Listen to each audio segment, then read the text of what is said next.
Oke, selamat pagi semuanya. Sekarang kita lanjutkan kuliah materi kita, kuliah sinkronis ya.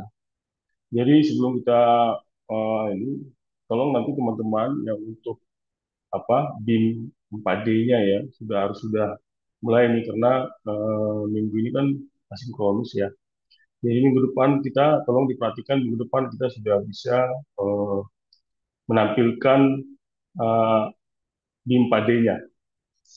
Nah, materi hari ini kita ambil yaitu mengenai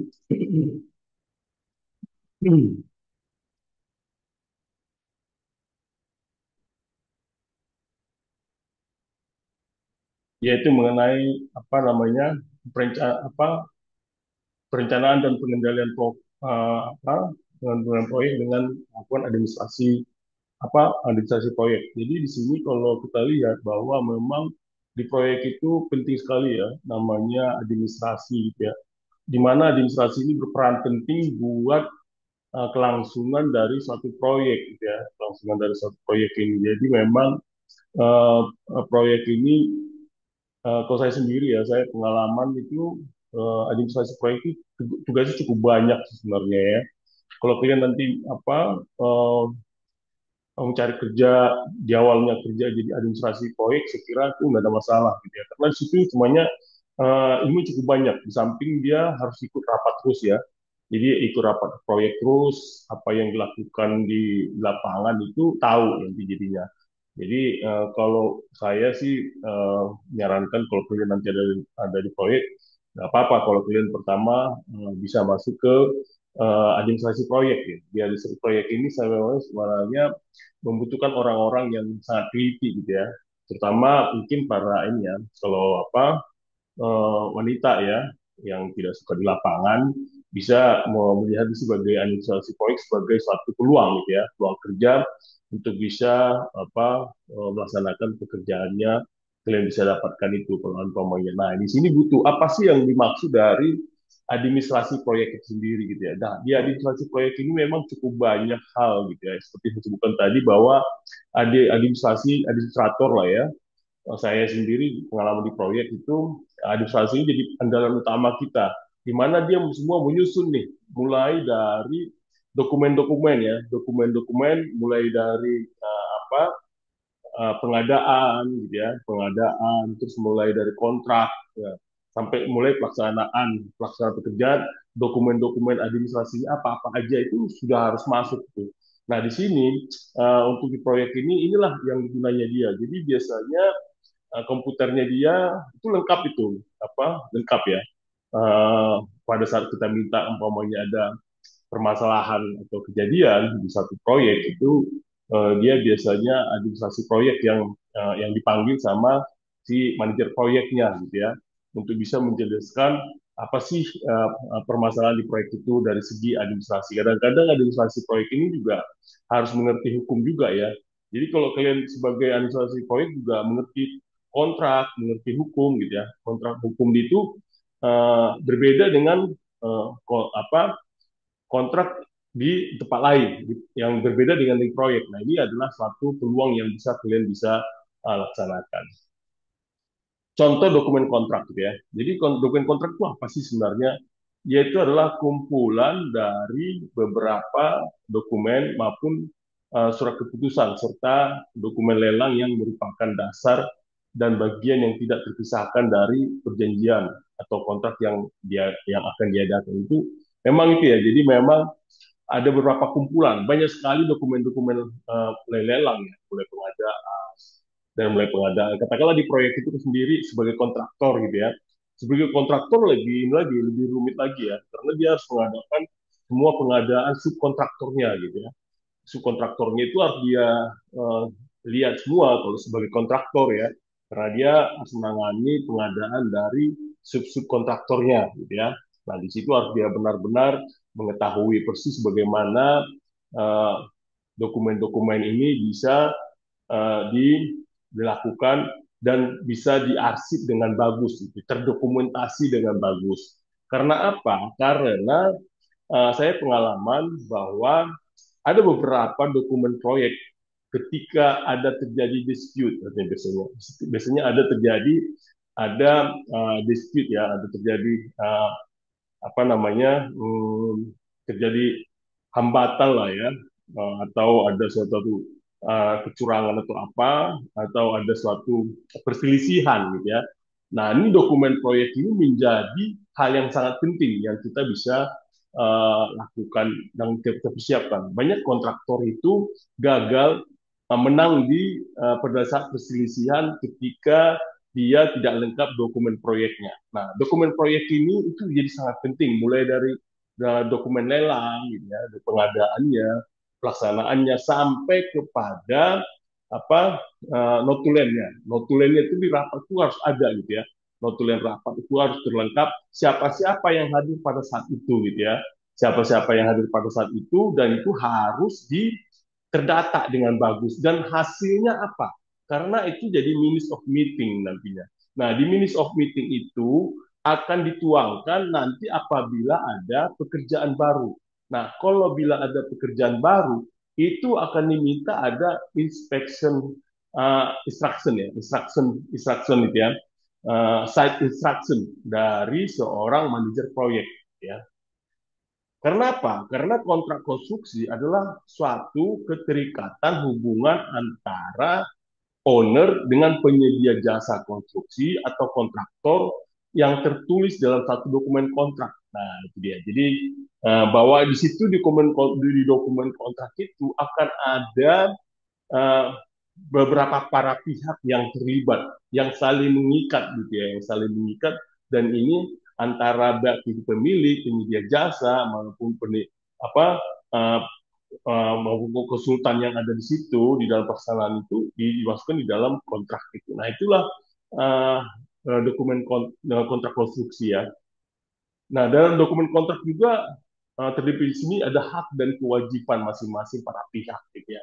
Bagaimana apabila si kontraktor apa kewajiban dan apa kewajiban dan haknya gitu ya. Demikian juga si owner apa hak dan kewajiban tertuang di dalam situ. Nanti apabila ada perselisihan atau dispute dan ini kembali ke kontrak gitu ya. Nah, pentingnya saya bilang tadi bahwa seorang administrator proyek itu minimal dia memiliki apa namanya hukum ya, bukan ilmu hukum, tapi memang dia harus bisa belajar ilmu hukum gitu ya.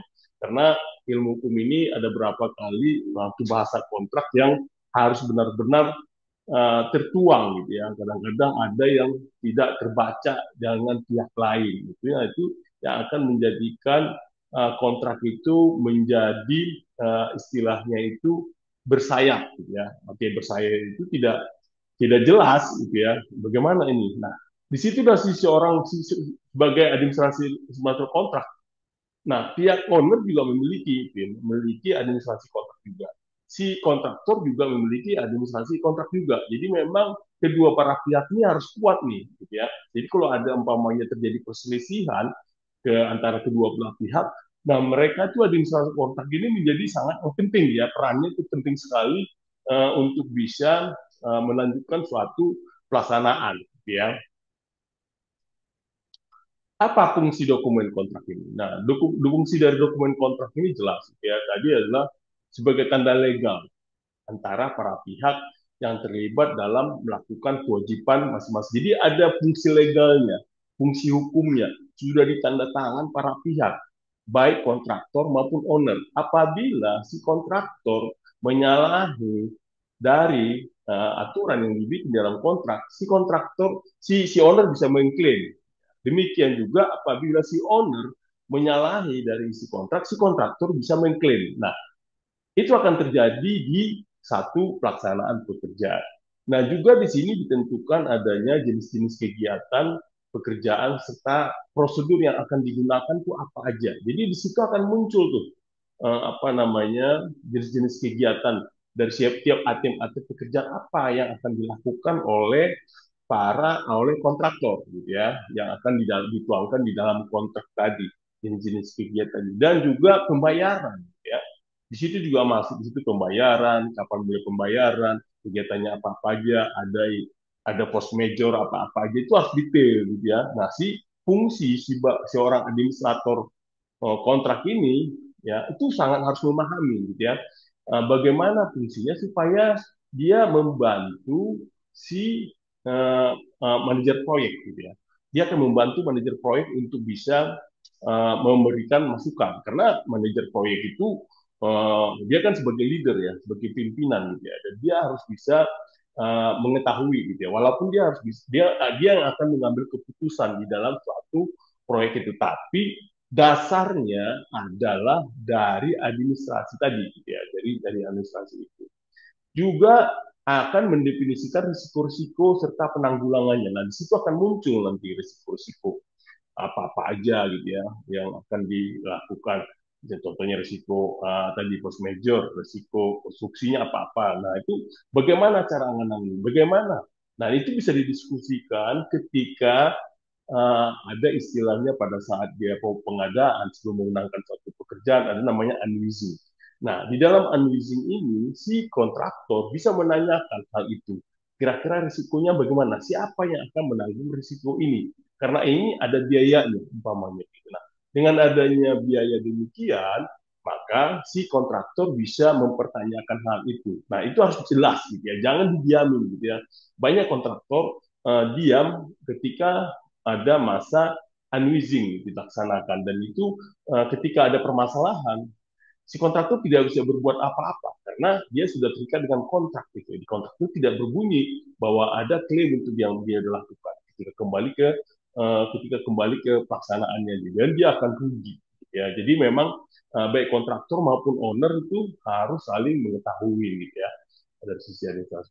Dan juga di sini ada pengendalian waktu, mutu dan biaya. Nah, di situ akan muncul gitu ya ketika ada kapan pembayaran akan dimulai dan di situ akan ada jadwalnya, jadwal pelaksanaan mulai hari apa dan ke hari keberapa gitu ya. Atau berapa hari ada yang model gitu ya dari tanggal berapa sampai tanggal sekian. Jadi ada tanggalnya benar-benar itu sudah harus disetujui bersama gitu ya antara para pihak tadi gitu. Para pihak itu adalah si kontraktor, si owner tadi ya itu sudah memasukkan gitu ya. Kalau umpamanya penyedia jasa melakukan suatu kontraktor tadi ada suatu kontrak tadi juga mutu itu sudah masuk dokumen-dokumen kontrak itu termasuk mutunya gitu ya. Jadi akan ada namanya apa lampiran-lampiran dokumen mutu yang harus disiapkan di situ dan itu dokumen mutu itu hasil dari eh, konsultan ya, hasil dari konsultan yang harus dikerjakan oleh si kontraktor. Apabila nanti di situ tidak tidak sesuai dengan mutu, akan kembali ke kontrak. Makanya si kontraktor melakukan pekerjaannya sesuai dengan kontrak. Kontrak itu termasuk tadi waktu, mutu dan biaya tadi. Biaya itu harus sesuai itu. Jadi kalau umpamanya harganya 100 gitu ya, tapi si kontraktor itu menyelesaikan 110 itu adalah kerugian dari si kontraktor. Itulah disitulah bedanya. Makanya si kontraktor itu harus punya apa namanya uh, harus punya gili gitu ya di dalam melakukan dokumen kontrak ini sendiri.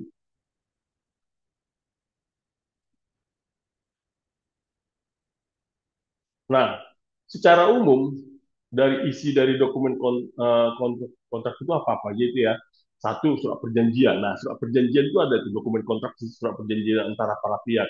Dalam perjanjian itu biasanya nomor kontraknya muncul ya, nomornya itu muncul, nomor sekian sekian tahun berapa dan siapa-siapa yang akan bertanda tangan para pihak A, para pihak pertama, para pihak kedua, gitu siapa-siapa itu muncul tuh di perjanjian itu harus ada gitu ya. Itu mungkin berapa 3844 halaman dan itu harus jelas ya.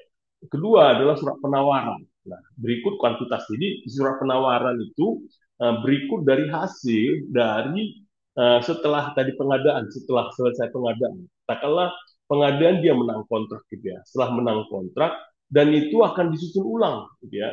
Sesuai dengan hasil negosiasi. Katakanlah ketika negosiasi itu si kontraktor menang gitu ya. 105 umpamanya. Tapi si owner eh, menawar lagi jadi 100 gitu ya. Nah, 100 itulah yang akan dimasukkan, dituangkan di dalam kontrak gitu ya, bukan 105 gitu ya. 105 itu tadi ya mungkin Nah, itu akan diulang lagi tuh. Jadi semua item-item pekerjaan dan harga-harganya itu menyesuaikan dengan harga yang sudah diselesaikan sama kontraktor tadi gitu ya. Baru ada syarat khusus kontrak. Syarat khusus kontrak itu contohnya apabila ada pekerjaan-pekerjaan hal-hal yang baru yang tidak secara umum dilakukan itu akan masuk gitu ya. Ada juga syarat umum kontrak itu semua secara khusus, secara umum semua ada gitu ya. Juga spesifikasi teknis. Nah, spesifikasi teknis ini adalah hasil dari konsultan perencana, ya, konsultan perencana yang dituangkan di dalam kontrak.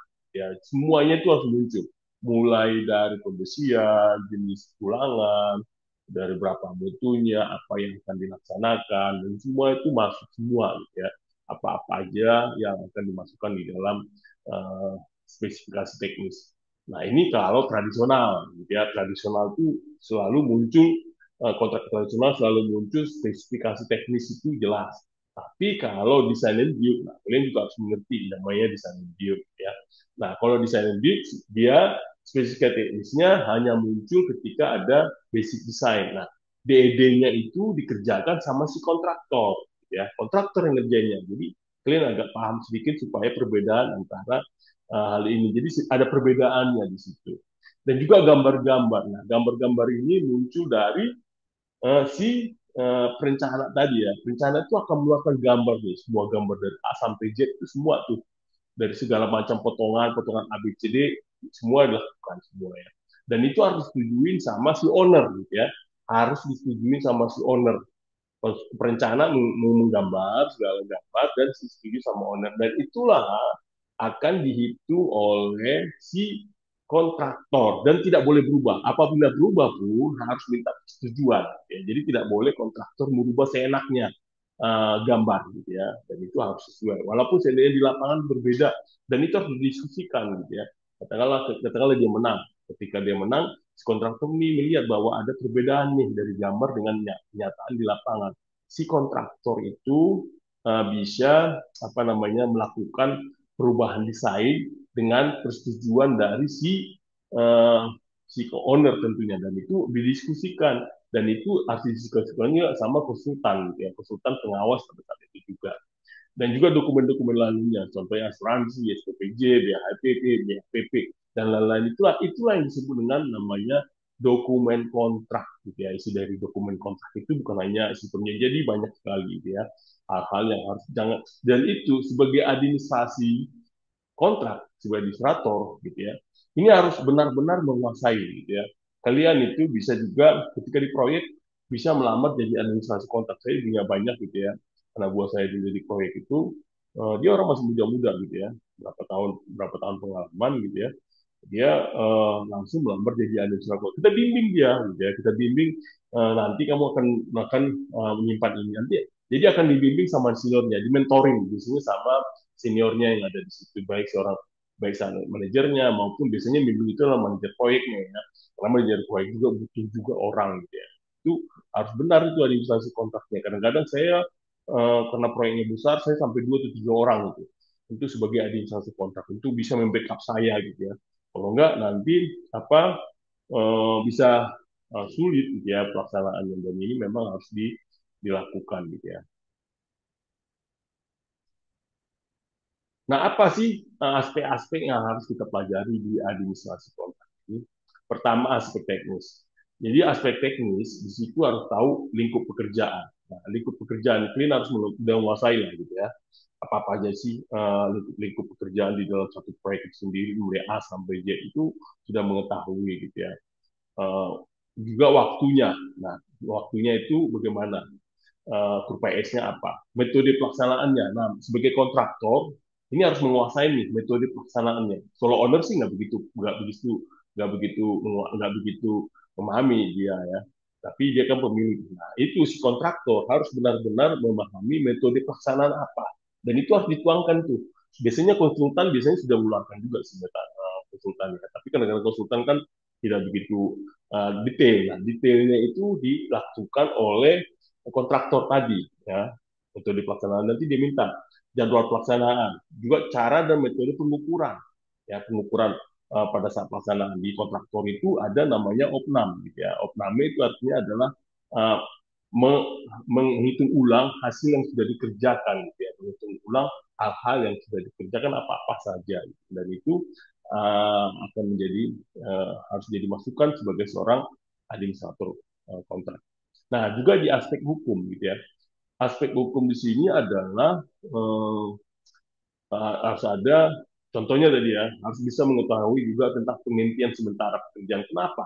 Kalau di sini itu harus didokumentasikan. Contohnya si owner ada uh, permasalahan permasalahan di proyek gitu ya. Permasalahan di proyek si konsultan pengawas bukan pengawas ya, mempertanyakan suatu pekerjaan dan itu ternyata ada salah gitu ya. Seperti saya pernah saya cerita gitu ya minggu lalu itu bahwa uh, ada satu beton yang tidak sesuai dengan mutunya itu akhirnya dilakukan pekerjaan itu uh, penghentian sementara dan itu harus ada tertulis ya dari si pemilik itu adalah manajer proyeknya ya, pimponya. Nah itu harus ada tertulis bahwa kenapa melakukan penghentian pekerjaan harus dijelaskan karena untuk melihat ada terjadi kekurangan atau kesalahan di dalam pelaksanaan itu harus muncul juga atau pengakhiran pekerjaan atau pemutusan. Nah, di situ juga pengakhiran apabila umpamanya kontraktornya itu berapa persen terlambat terus dan sudah melakukan dan sudah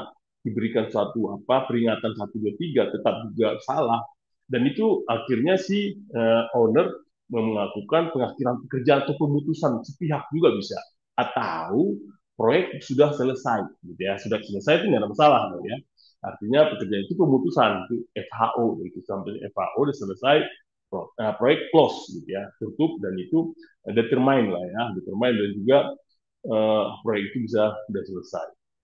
Juga ganti rugi keterlambatan. Nah, ganti rugi keterlambatan ini juga dari pihak owner maupun di pihak kontraktor tuh ada tuh ya harus diadministrasikan gitu ya. Contohnya apa namanya si owner mengklaim gitu ya kenapa terjadi keterlambatan ya dan itu harus diadministrasikan oleh si administrasi kontrak ya dan hal-hal itu kenapa dan rugi keterlambatannya berapa ya juga penyelesaian perselisihan nah penyelesaian perselisihan contohnya saya bilang tadi ada dispute tadi ya nah ini penyelesaian perselisihan itu akan dihitung sama si administrasi kontrak nah, dia harus mengikuti kalau umpamanya apa-apa aja sih kenapa terjadi ada perselisihan. Dia harus bukan mengetahui, dia mencatat gitu ya. Nanti mengambil kesimpulan atau mengambil keputusan itu adalah tetap si manajer proyeknya, bukan administrator kontrak ya. Itu berbeda gitu. Dia hanya mengambil data. Ketika ditanya nanti sama si manajer proyeknya, si administrator akan memberikan data. Ini loh datanya begini. Disitulah dasar itulah dia akan melakukan keputusan apa, gitu ya atau terjadi force major. Major itu contohnya memang harus detail ya. Di dalam satu kontraktor itu harus detail gitu ya. Contoh banjir apakah itu force major atau tidak gitu ya. Nah, itu juga kadang-kadang kesalahpahaman para kontraktor itu sering terjadi gitu ya. Atau hukum yang berlaku apa-apa aja. Itu juga harus mengetahui jenis hukum. Contohnya gini ya. Daerah A dengan daerah B itu suka terjadi tuh. Ada surat edaran yang berbeda-beda gitu ya.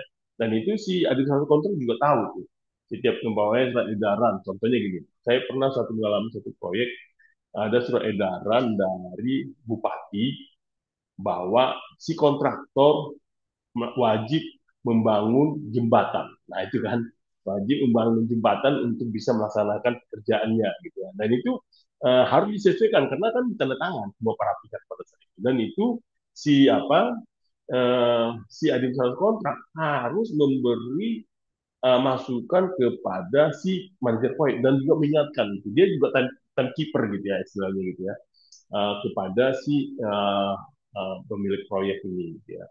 Juga domisili, domisili di mana tadi contohnya tadi soal makanya setiap itu kan berbeda-beda ya. Dia di Jawa Tengah, di Jawa Timur itu semua berbeda-beda. Apalagi di daerah Papua, Kalimantan itu semua berbeda dan itu harus saling mengisi semua. Juga ada aspek keuangan maupun perbankan. Juga kita harus mengetahui bagaimana aspek keuangan maupun perbankan dan nilai kontrak, harga borongan, ya dan dia harus mengetahui apakah dia harga borongan atau harga kontraknya berapa. Contoh kontraktor kepada si kontraktornya, gitu ya. Itu harus tahu tuh harganya. Juga cara pembayarannya, gitu ya. Kalau owner kan dia langsung ke main kontraktor pembayarannya. Tapi kalau main kontraktor kepada subkontraktornya gitu ya, itu berbeda ya caranya. Nah, jaminan-jaminan apa-apa aja yang harus ada. Nah, ini harus ditahu nih sama si adik suatu kontrak juga harus tahu jaminan. Katakanlah jaminan apakah ada jaminan nggak dari pihak lain yang harus dimasukkan atau gimana. Nah, ini harus didokumentasikan gitu ya. Juga adanya aspek perpajakan. Nah, ini aspek perpajakan juga seorang administrator juga harus mengetahui. Contohnya, ada perubahan pajak nih, gitu ya. Dulu ya antara dari 10% ke 11%. Dan itu berubahnya gimana ini? Dan dia si adik hasil kontrak harus memberi masukan kepada manajemen manajer proyek untuk bisa mengantisipasi, ya contohnya. Atau ajak penghasilan, gitu ya. Pajak penghasilan juga harus tahu katakan lagi nih, nah, ketika si orang ada orang di dalam situ, kira-kira pajak penghasilan yang akan dia kasih berapa? Jangan menjadi masalah nantinya. Karena kadang-kadang pajak ini kalau tidak dilaporkan akan menjadi masalah. Dan nanti apa namanya head office-nya akan memanggil kita ini kenapa nggak dikerjakan nih gitu ya. Ini ya. Juga aspek sosial ekonomi gitu ya. Nah, aspek sosial ekonomi ini adalah mengenai dari penggunaan tenaga kerja gitu ya, penggunaan tenaga kerja yang akan dilakukan atau penggunaan produksi dalam negeri. Nah, juga umpamanya tadi ya, saya bilang ada surat edaran dari pemerintah setempat, gitu ya, atau pemerintah setempat, gitu ya, bahwa setiap apa namanya sumber daya yang ada harus mengambil uh, berapa persen dari sumber daya yang ada di masyarakat lokal. Ya, nah itu kadang-kadang ada itu surat edaran dari pemerintah, gitu ya, dan itu sangat membantu ekonominya. Juga dampak lingkungan, ada dampak lingkungan di dalam satu proyek itu biasanya sudah dihitung sama si owner, ya si owner yang melakukan dampak lingkungan. Nah, itu pada saat aplikasinya, pada saat di lapangan itu nanti analisis dampak lingkungan itu menjadi bahan, ya bahan ketika pelaksanaan. Nah, aspek administrasi, contoh keterangan para pihak, nah keterangan para pihak ini apa-apa aja nih yang harus dilakukan, juga laporan keuangan. Nah, laporan keuangannya itu, nah ini laporan keuangan yang harus dimasukkan ini berbeda-beda gitu ya. Uh, Gimana uang masuk, cash in dan cash out-nya gitu ya. Harus jelas gitu ya, supaya antara para pihak nanti ini tidak terjadi ada dispute gitu ya. Kalau umpamanya keuangannya tidak rapi gitu ya, nanti pada saat pelaksanaan itu gimana? Pada saat membayar, ya siapa yang membayar? Gimana? Nah itu harus rapi benar itu memang dilakukan. Dan juga harus ada korespondensi. Siapa korespondensi? Kalau umpamanya gini, kalau kontraktor itu korespondensi kepada siapa? Kalau keuangan itu mungkin pada bank, ya bank atau kepada owner, gitu ya. Kalau bank juga ada minjam dulu uangnya untuk sebelum dibayar sama si kontraktor, si owner, gitu ya. Bisa juga begitu, atau dia menunggu sampai ke apa namanya menunggu sampai si pelaksanaan terminnya selesai gitu ya. Habis termin selesai dan itu bisa dilakukan gitu ya, dan itu bisa pembayaran itu bisa dilakukan. Nah, ini adalah contoh pada saat korespondensi ya antara para pihak supaya apa namanya antara para pihak ini bisa terjalin nih bagaimana antara para pihak ini bisa harus dilakukan. Juga hubungan kerja para pihak, nah, hubungan para pekerja para pihak ini juga harus dilaksanakan bagaimana hubungannya, ya, apakah baik atau tidak, dan itu supaya apa, supaya terjalin nih, karena pada saat konstruksi itu harus terjaga semua ya, terjaga semua para stakeholders yang ada gitu. Kontraktor nih, kalau kontraktor nih stakeholder ini siapa-siapa aja, itu harus di list itu apa siapa-siapa aja. Kalau owner kan sebenarnya nggak ada masalah, dia punya duit, ya. Dia punya duit ya, dia cuma bayar duit aja di pelaksanaan dia ngawasi. Paling dia kalau terlambat, kenapa terlambat gitu ya? Kenapa terlambat? Ya, itu harus dia detail gitu ya. Itu owner itu. Tapi kalau kontraktor dia sangat detail, lebih semua lebih dia harus nguasain semuanya gitu ya. Dan itu harus dilakukan gitu ya. Nah, kalau di dokumen kontrak kita bisa melihat strukturnya adalah bab satu, contohnya ada instansi proyek, itu termasuk dokumen penawaran, surat-surat, rencana kerja, ya kan, baru target minggu berapa. Bab kedua, planning and scheduling, contohnya adalah work breakdown structure, analisis ketergantungan, CPN dan PDN, gitu ya. Dan itu juga harus dilakukan, gitu ya.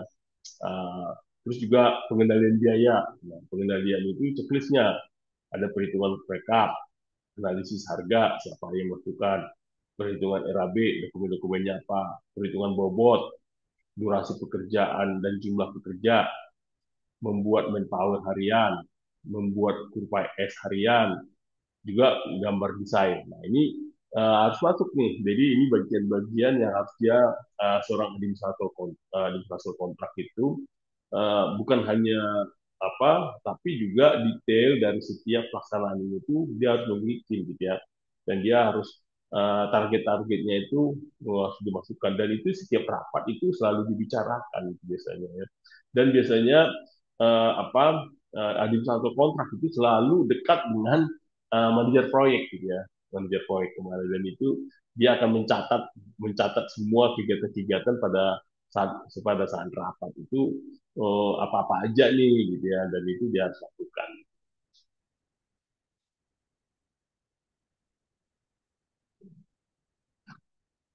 Nah, di dalam administrasi kontrak proyek tadi itu contohnya ini ya, surat penawaran, jaminan penawaran berapa hari. Contoh gini ya, kenapa ada muncul jaminan penawaran? Karena gini, si owner ini ada garansi, gitu. Garansi apa yang harus dimasukkan? Ya.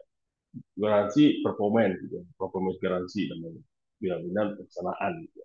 Itu harus diberikan. Ada yang berupa asuransi atau ada yang berupa apa klaim dari bank. Itu dari dia ada contohnya gini. Uh, si owner itu mewajibkan ada jaminan penawaran. Ya. Jadi si kontraktor tuh harus menyiapkan nih, menyiapkan kalau si kontraktor itu tidak mau menyelesaikan kontrak, gitu ya, gitu ya. Itu harus harus ada jaminan. Gitu. Kontraktor tuh harus memiliki itu, gitu ya. Dan itu diminta sama si owner biasanya. Karena kan kita nggak ada yang tahu ya namanya namanya apa eh, namanya pekerjaan itu udah dikerjakan, udah dibayar. Contohnya gini, kan ada uang muka 25%. Contohnya gitu. Mau buka 20% gitu ya. Dia ngerjakan 10%, ya. Terus dia dimasuk dapat duit nih 20%-nya. Langsung kabur. Dia kan untung. Gitu kan? Tahu nggak maksudnya? Untung dia kan. Untung 10% dia kabur. Pokoknya saya untung udah dapat duit nih. Dia nggak tahu dia nggak ngerjain mana. Nah, si owner itu memagari dengan menggunakan jaminannya, jaminan pembayaran. Jadi dia kan tidak akan lari, ya, karena ya ada jaminannya ini. Kalau kamu kabur atau jalan, ya ada jaminannya. Nah, seberapa persen jaminan itu tergantung dari kesepakatan, gitu ya. Kesepakatan para pihak itu untuk melihat jaminannya itu bagaimana, berapa persen sih jaminan yang harus dilakukan di situ. Juga jaminan penawaran bank, seperti bilang dari surat penawaran, kontrak, jaminan penawaran, atau juga ada surat jaminan penawaran bank. Itu dari bank itu memberikan jaminan bahwa seberapa besar sih keuangan dari seorang kontraktor itu sendiri untuk bisa menjamin itu, gitu ya, pelaksanaannya, gitu ya, supaya ketika nanti kontraktor itu tidak selesai, nah itu jaminannya ini akan diambil sama si owner, gitu ya. Tapi kalau sudah selesai, jaminannya itu akan diberikan kepada si kontraktor itu, jaminan namanya. Seperti kalau kalian ini ya, pergi ke mana tuh eh, apa inilah penitipan barang, gitu ya. Nah, penitipan barang itu kan kalian punya ada jaminan, ya. Jaminan apa ya? Jaminan KTP apa-apa gitu ya. Supaya kalau mau kalian masukkan atau pinjam uang lah sedikit itu di mana gitu ya. Itu kan harus harus ada jaminan gitu ya. Supaya nah jaminan itu harus dihitung. Itu kan risiko gitu ya. Nah, juga surat-surat itu masa berlakunya berapa lama gitu ya. Nah, sebenarnya jaminan penawar itu bisa berlaku 1 tahun.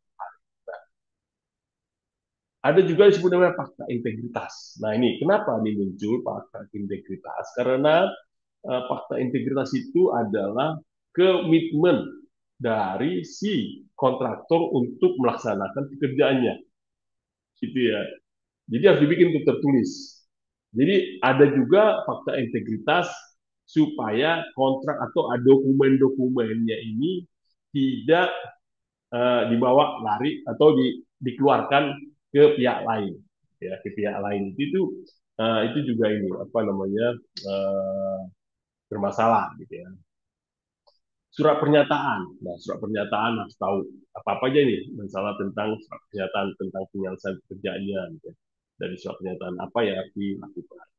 Akta, tanda daftar perusahaan atau dari sisi sipil. Nah, itu masa yang berlakunya berapa lama. Dan itu harus diketahui juga.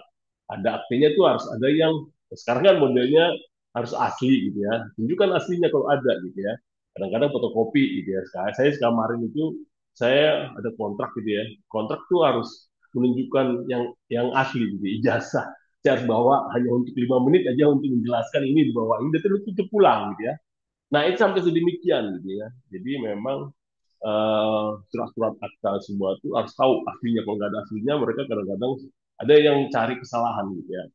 Aktinya itu fotokopi mana aslinya? Biasanya kita buat siapkan aslinya. Biasanya dibawa. Sekarang sekarang itu sudah wajib ya. Para kontraktor itu ketika nanti pada saat diminta untuk menyediakan keaslian dokumen itu harus disiapkan itu keaslian dokumennya. Jadi harus dicek siapa-siapa. Kalau tidak ada, yang ada istilahnya itu ada legalisir gitu ya. Surat izin usaha. Nah, ini juga izin usaha juga harus jelas gitu ya. Ada apa tidak nih sebagai kontraktor gini. Dan dia kelasnya apa? Gitu ya, klasifikasinya A, B, C, D itu muncul itu dari segi eh, apa namanya surat izin usahanya ya. Surat izin usaha perdagangan itu muncul dari klasifikasinya apa-apa aja. Juga surat izin usaha konstitusional itu berlaku 3 tahun. Surat izin usaha itu biasanya dikeluarkan sama LPJK ya. Nah, LPJK itu mengeluarkan surat izin SBU namanya, surat usaha. Atau ada kartu nomor pokok wajib pajak NPWP.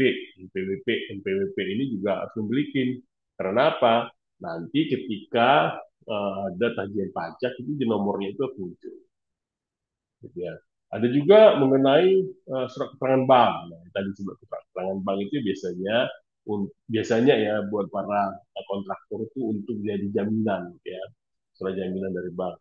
Kalau diminta, kalau tidak nggak apa-apa. Atau surat dukungan bank juga nggak ada masalah. Kalau contohnya gini, surat dukungan bank itu muncul ketika pekerjaannya itu uh, kalau saya pernah pengalaman ya, gitu, namanya contracting pre-financing. Gitu ya. Jadi karena di contracting pre-financing, dia semua pembiayaannya itu dilakukan oleh kontraktor, maka si owner meminta surat dukungan bank.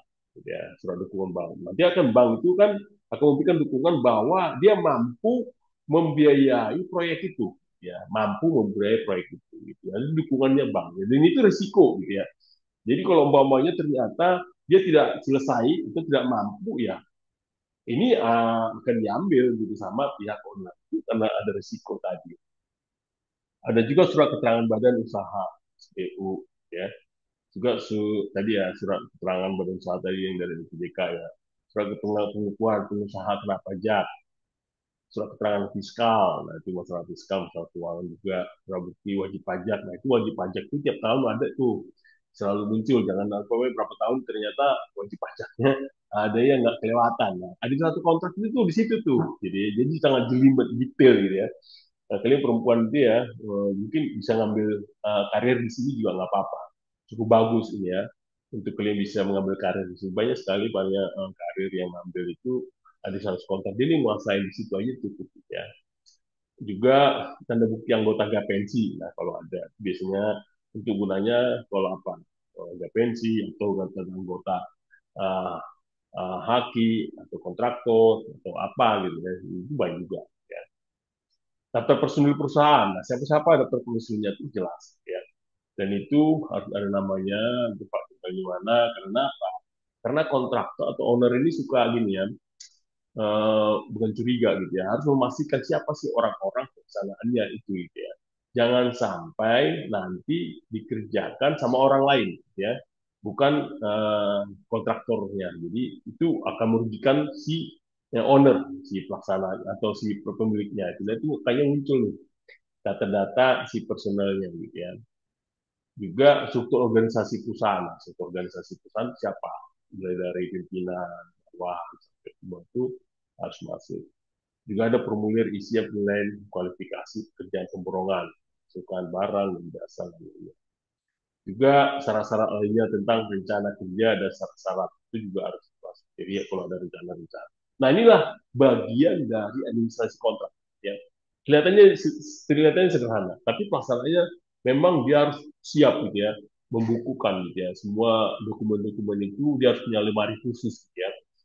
Kalau sekarang kan ada dua gitu ya versi. Ada yang pakai fisik, ada yang pakai apa namanya tuh eh, scan. Kalau saya ini ya, kalau saya itu biasanya saya dua-duanya saya ambil. Saya fisiknya tetap juga saya scan semua. Ya. Jadi dokumen-dokumen itu langsung scan semua.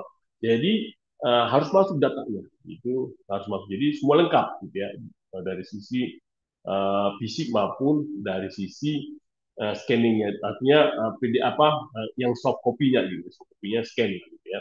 Tanda tangan juga scan segala macam dan itu harus benar gitu ya.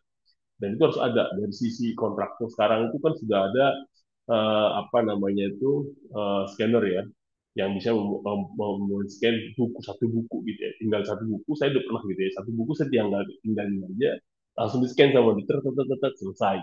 Itu sekarang berguna sekali gitu ya, dan itu pada saat digital sekarang itu menjadi sangat berguna ya. Jadi itu harus dimasukkan semua dokumen-dokumen ini, fisik maupun soft itu harus sudah eh, harus harus ada gitu ya. Nah itu gunanya administrasi ini. Jadi semua itu harus di kalau dia apa di file manajernya itu harus lengkap itu satu-satu gitu ya. Satu-satu yang harus dilakukan apa-apa aja gitu. Saya kira itu ya pelajaran hari ini administrasi kontrak. Semoga kalian bisa memahaminya. Jangan lupa karena sekarang asinkronus saya juga nggak bisa ini ya apa tugasnya itu tolong tugas eh, BIM Pak D-nya itu dilaksanakan mulai minggu depan ya. Mulai itu kalau minggu depan itu sudah sudah harus menyelesaikan sampai schedule ya. Schedule sudah ada. Jangan lama lagi karena tinggal sedikit lagi waktunya. Kira-kira demikian. Terima kasih semuanya.